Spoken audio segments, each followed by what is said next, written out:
and welcome back to Mads World. I'm your host Mads, and I hope you've been loving visiting each week. If you have, please remember to subscribe, rate and review the podcast, or simply share with a mate. Also, if you have anything funny, interesting or important to share, please get in touch with me through my website, it's madsworld.co, or my Instagram, madsworld.mp3. Following Harry and Meghan's recent tell-all interview with Oprah, interracial couples have been thrown back into the spotlight. While Harry and Meghan's union was initially heralded as the legitimisation of interracial couples, it's clear from their Oprah expose that there is still a long way to go. The role that race plays in the British media's reporting of Harry and Meghan's relationship has been brought back to the forefront of conversation, as has the way the British public is influenced as a result of this negative rhetoric. Before I start, I just want to acknowledge my privilege and note that there are many perspectives I couldn't possibly speak on. So with that said, I want Mads World to be a space that is inclusive of many people all over the world, where experiences and thoughts can be shared. This week, I chat to the lovely Sylvia Wong about her perspective on interracial relationships.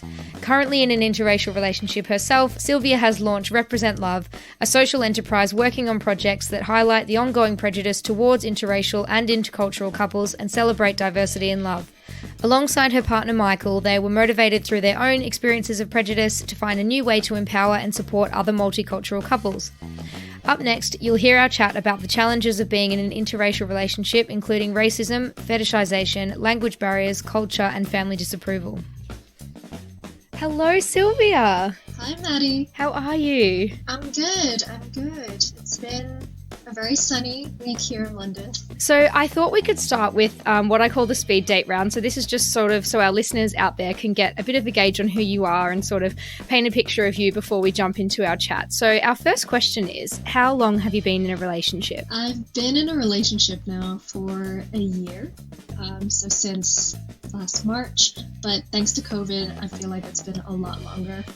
Yeah, it definitely, when you're spending so much time with someone, so I'm assuming you guys have been, like isolating together or quarantining together, all that sort of thing while it's been going on, but it really escalates relationships and the trajectory of them is so much faster, isn't it? For sure. We moved in quite quickly after we started dating, but that was just because, to be honest, we were scared whether or not we'd be able to see each other through our whole dating period with all the lockdowns. And previously, how often would you say that you went on dates? Previously, I did go on them quite often. I actually joined Hinge just before lockdown. So I managed to go on a couple of dates on that. And then I met Michael just before lockdown was announced. So we weren't able to go on any in-person dates.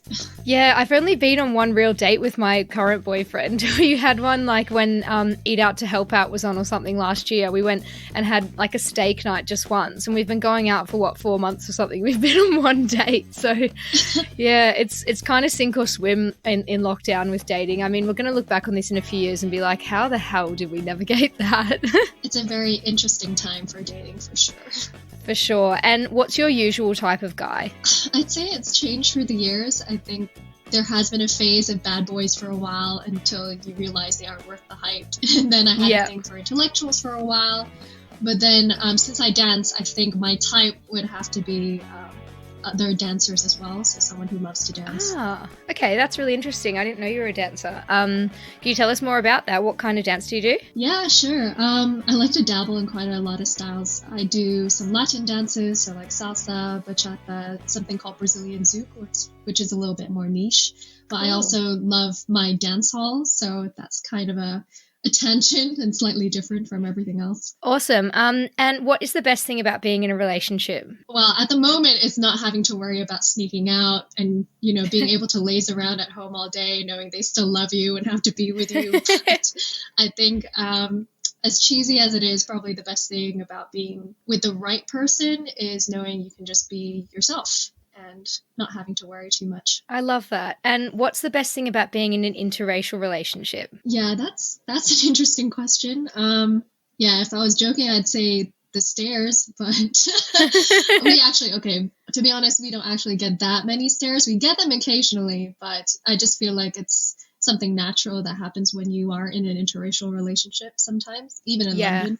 But one of the best things is probably learning about our different cultures, and of course the food. I think now that I have discovered plantain, I am just I'm so convinced that this is one of the best things that have happened in my relationship so far. Plantain. That's awesome. So can you tell our listeners a bit more about the work you do? And then we'll sort of get into the story of how you and Michael met and the struggles and the challenges that you had there. But yeah, tell us a bit more about the work that you're doing currently. I run an organization called Represent Love. We started earlier this year because we basically saw this gap in the world for an organization that specifically focuses on interracial and intercultural couples. I think we see the odd news feature or the odd article or campaign about it, but we don't really see anyone kind of looking at it 365 days in the year. So this was a really interesting gap for me to look at. And especially since mixed race communities are one of the fastest growing groups here in the UK. So we kind of need somebody to be talking to families as they start to build these mixed race families. Part of our mission is really to encourage couples to speak up about not only the joys of being in a mixed relationship, but the struggles of being in those relationships as well. We've published 6 interviews so far, and we'll continue to be adding more. But we also create resources. For example, we're putting together a guide for how to approach conversations with disapproving parents, and more on that in a little bit with my own personal story. But yeah, we're just trying to explore different avenues. How can we, introduce more artwork or poetry or clothing that can also celebrate diversity and love, and really just start to look at different ways we can serve that community. Great. Yeah, and we can definitely link to all of that in the episode description. So if you're interested in hearing more about Sylvia's project, Represent Love, I'll put a link in the description for everyone to click through to your website and have a bit of a look. But did you want to tell us about the story of how you and Michael met, and like the timing being during the pandemic, and obviously the Black Lives Matter movement last year as well? And I guess if you want to start with your heritage as well, so that we can sort of get a feel for the background and everything, and then the struggles that you had with your family and acceptance. Yeah, I was just about to say it's probably difficult for you to tell that from just my voice that I'm half Chinese and half Korean. I moved here to the UK from Hong Kong, 10 years back for uni. And Mike was born and bred here in London, but he is of Nigerian descent. So we both met on Hinge, as I mentioned last year. I basically liked one of his videos dancing, and he saw I had a video of me dancing on my profile, so sent me a message saying, so does that mean if we ever got into an argument, we would settle it with a dance battle? So I thought, from that, we would definitely get on. So 1 or 2 days later, of course, lockdown was announced in the UK. So we were like, oh, shoot, we both found this really cool person, but we can't meet up now. And I think that was, the common experience for many people who were dating right before lockdown. So what our first initial dates became were a bunch of Netflix parties. So no, not Netflix and chill, but Netflix parties, watching the same movie. Non-sexy Netflix parties. Not at all. And we also had to, navigate the mic situation while watching the movie as well. So most of the time we had to be muted and just silently watching the screen. So yeah, very interesting times. We also had a lot of long phone conversations. So it really felt like a long distance relationship minus all of the kinky stuff, and just straight into the serious stuff. Yeah, and building a friendship as well, I suppose, is really nice, because you sort of get to know each other first, and it's not like your traditional dating sort of courtship where it might become more physical, more fast. But yeah, it's building that foundation of friendship, which is really nice too. Oh, for sure. Yeah, I think that was the real blessing out of it all, that we actually got to talk to each other, get to know each other before. I mean, we were attracted to each other, of course, from our profiles and through the video chats. We got to see each other and know we weren't catfishing one another. Yeah. But yeah, really was great to have that moment just to truly get to know each other and be aligned on what we both wanted as well out of the dating and the relationship. Yeah, and not only was it all during the pandemic, it happened right at the crux of the Black Lives Matter movement in London, where there was a lot of protests going on and a lot of discussion and conversation around that. So how did you approach that with each other, and how did you find managing that together? Yeah. So that was a very eventful year last year. Yeah, wasn't like it? you said, Black Lives Matter happened. So right up until that point, we hadn't seriously spoken about race in our experiences. I think we would, obviously note that we were both ethnic minorities and we both probably experienced racism, but never really probed into it. And then the George Floyd incident happened, and suddenly I took it upon myself to ask him more about his experiences. And he told me he has been stopped and searched before. And I think for me, that was quite eye-opening and shocking. And, hearing more stories with the people that surrounded me, I admit I was not exposed much to African and Black culture growing up in Hong Kong.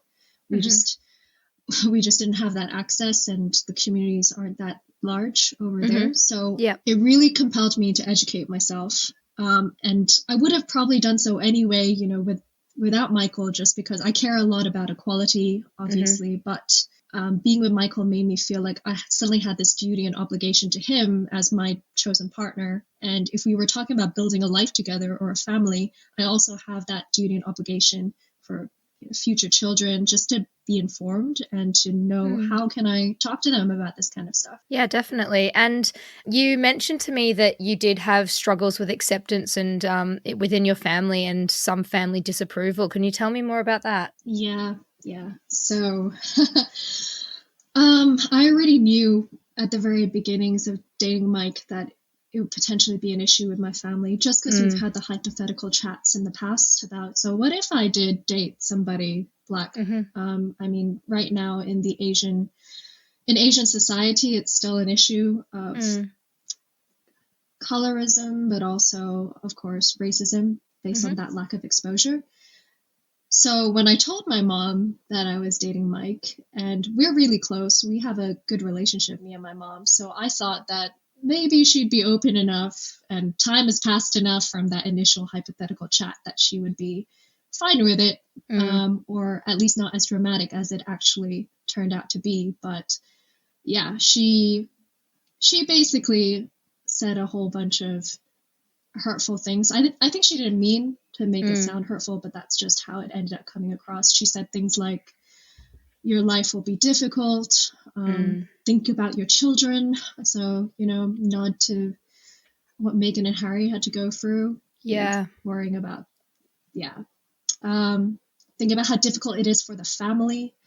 And even said you can date each other, but don't think about marriage. So yeah, I'm really sorry that happened to you. I mean, that's so tough for you and Michael, like to have the people you love putting that pressure on you and giving you that feeling of disappointment is, they really let you down. So I'm sorry that you had to go through that. Thank you. And, thanks for giving me the opportunity to share. I think it is really important to just highlight that this still happens in 2021.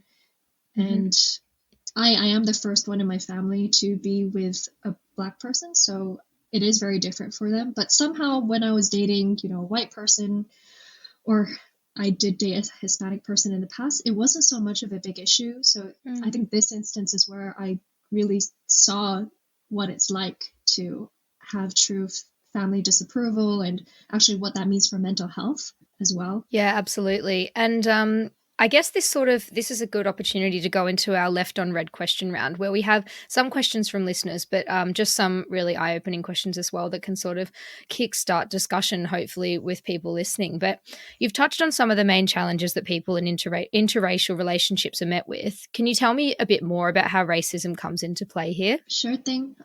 So you probably saw with the Meghan and Harry situation, the interview itself and the public responses have been very triggering for Black and mixed race people, but also those of us in interracial relationships, because we resonate with their experience, which has been played out so publicly. I think it's really painful to see the racist undertones that are happening on social media and the press, but also knowing that it comes from family, which should be your safe place and that loving environment away from all of that.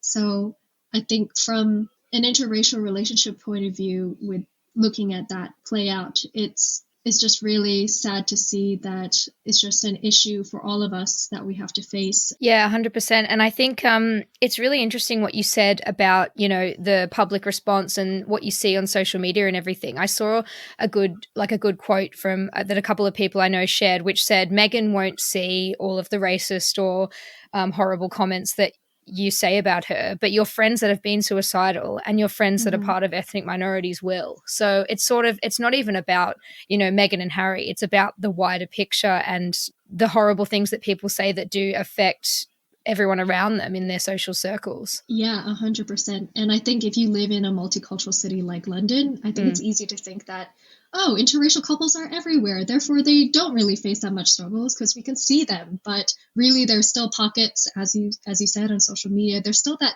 disguised banter that we often let slide sometimes. Or there's also people who don't feel like they can share openly about their experiences and their feelings. So yeah, and they may feel that talking about their interracial relationship and the differences that they have and, the challenges they face may make them seem like not a normal couple, whatever normal in inverted commas actually means. But I guess talking about that and having a dialogue about it is so important because, as you said, it can negatively affect mental health a lot, I think, if you're feeling those challenges but you're not speaking up about them. And I think everyone deserves to be open and honest about their relationship, especially with people in their family or their friendship circles. For sure. I mean, obviously, I can agree firsthand to that. Yeah.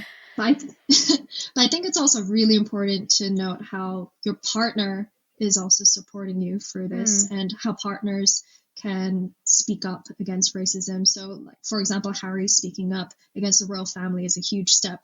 But for other couples that we've interviewed through our project, we found people that acknowledge their white privilege and have called out racist behavior or stood up against these behaviors in front of their partner on multiple occasions. So I think you, as the partner that has to experience racism or as an ethnic minority, that is huge to see that your partner is supporting you and is kind of being that champion and that voice for you as well. And we don't highlight that enough as well, what that means. And to have that strength coming from within as well. Exactly. Actually, there was a quote that really stuck with me from one of the people that we interviewed. She basically said it's really important to have those conversations about race early in order to be aligned, because if you're aligned and strong as a unit on the inside, nothing can break you from the outside.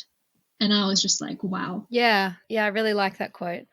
So how does fetishization of different races have an impact on interracial relationships? So for those out there listening that might not be sure what fetishization is, it's sort of to do with comments like, oh, I've dated black people, so I can't be racist, or I watch, Asian porn, so I can't be racist, or all that sort of thing. So, how does that come into play with interracial relationships, and how do comments like that affect people in interracial and intercultural relationships? Yeah, so as you said, that is what fetishization is, and we have to recognize that it is a microaggression dressed as a compliment.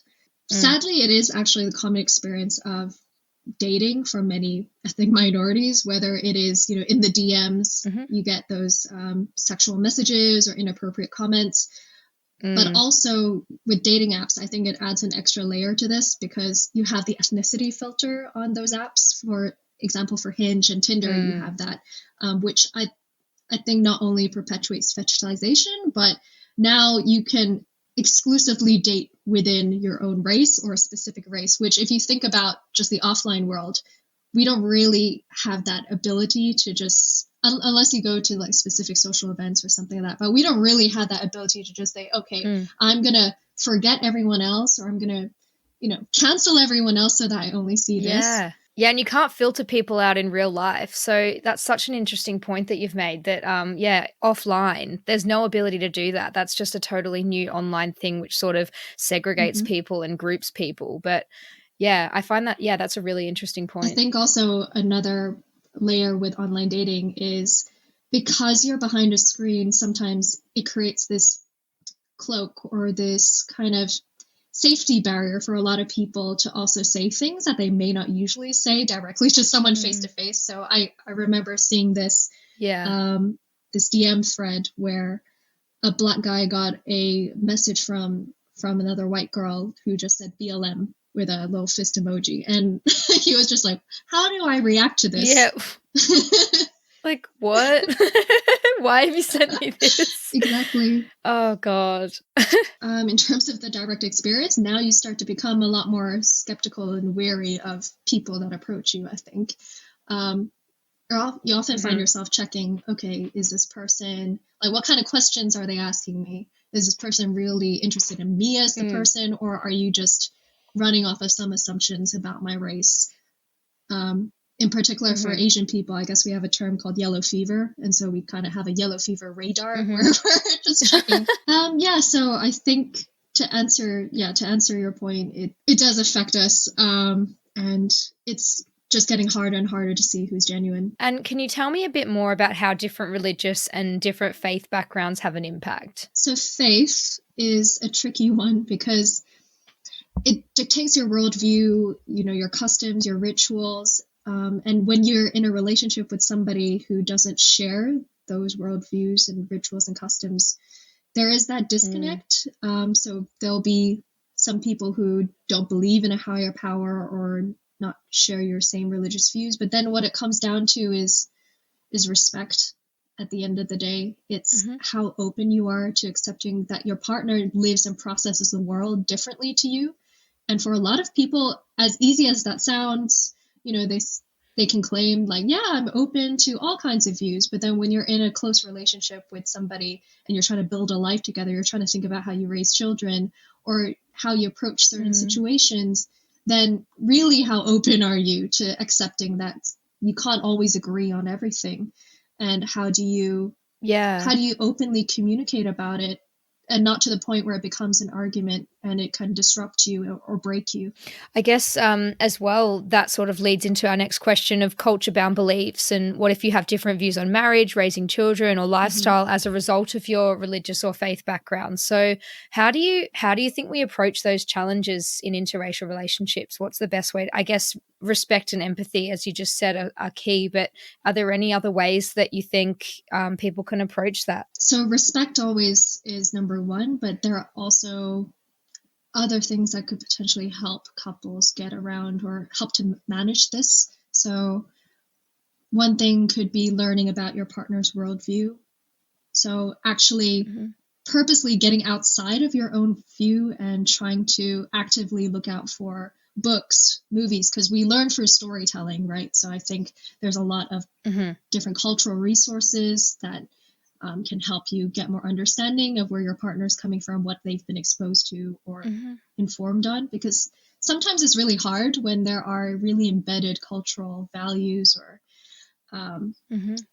customs or rituals for you to, especially if you've taken them for granted, it's really hard for you to communicate this with your partner because you don't really think about it that much until it actually is a situation where you have to show it or you have to talk about it. Yeah, I guess, as you said, education is so important. So just educating yourself on, their background, their history, their culture, I guess, it's just embedding yourself in it as much as you can to sort of get an understanding and put yourself in their shoes. I guess that's another thing alongside respect and empathy that's super important. Yeah, and being flexible to change also. I think we often hear that if you meet the right person, it means you shouldn't have to change. But I don't think that's 100% true for interracial or intercultural relationships because you can't expect to come out unchanged from being in that. Yeah.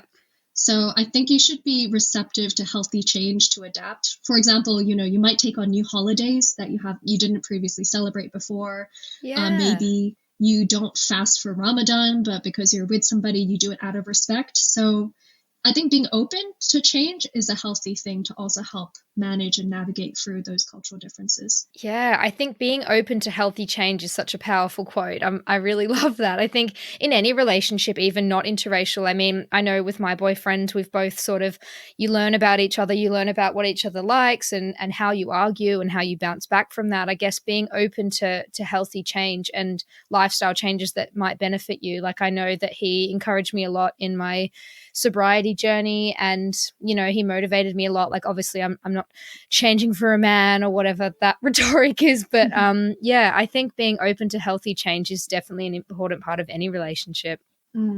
So how do language barriers play a role in interracial relationships, and can this result in family disapproval? So did this play a part in when you were telling your family about Michael and yours relationship? Fortunately, it didn't play a part because actually my family are quite well versed with English. It's one of our main languages, and his family speak English too. So I think we'll be fine on the language barrier aspect. I think when it comes to my grandparents, though, it might be a different story because my grandparents only speak Korean.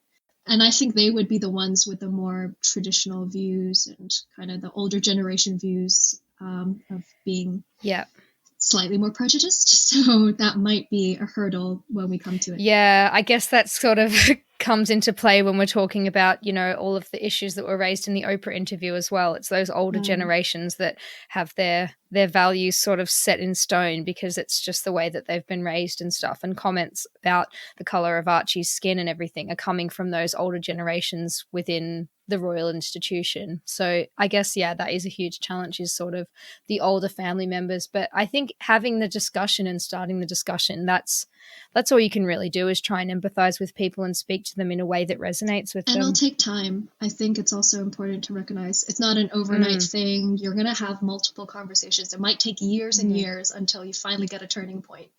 But just got to be patient with it. Definitely. And our last question is, have you come across many cases regarding accusations of selling out your race? And how did this affect you or the couples that you've worked with? Yeah, this is a big one, actually, and a big eye-opener for me as I talk to more couples. And interestingly, it specifically seems to crop up more in the Black communities. So, for example, Michael's received comments like, "Why aren't you with a Black woman?" And I think that's the funny thing that many of us in interracial relationships can face, because when you start to date one person outside of your race, I feel like all of a sudden people can forget about all the other people you've dated in the past from your same race. So you're suddenly in this box of you're no longer dating people from your race anymore. And somehow it's seen as betraying your race because of that.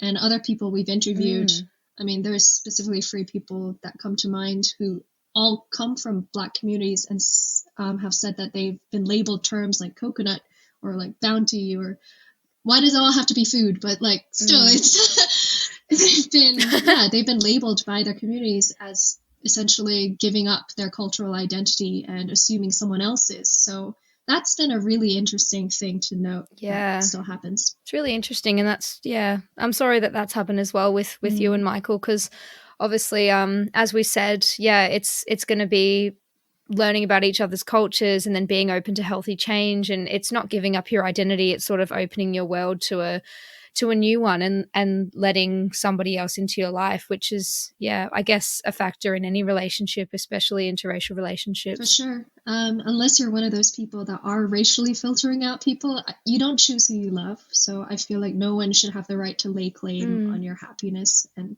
that's final. Yeah, definitely.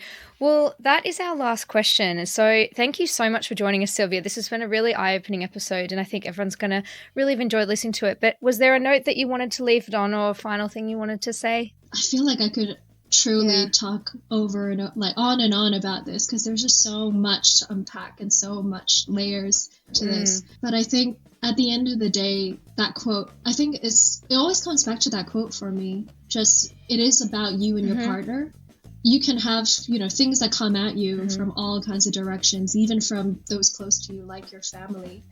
But at the end of the day, if you and your partner are on the same page, and you're saying we're going to get through this together, and we got each other's back, and if you do that from early on, then I think you build a good foundation to then shield yourself and protect yourself as much as you can from all of those experiences, and you can weather through it. So definitely. Can you repeat the quote for us again? That quote was, make sure to have those conversations about race early so that you can stay aligned, because when you're aligned and you're strong together as a unit, nothing can break you from the outside. Oh, that's an awesome note to leave it on. And you've been a fantastic guest, so thank you so much for joining the show. Thank you so much for having me. Bye.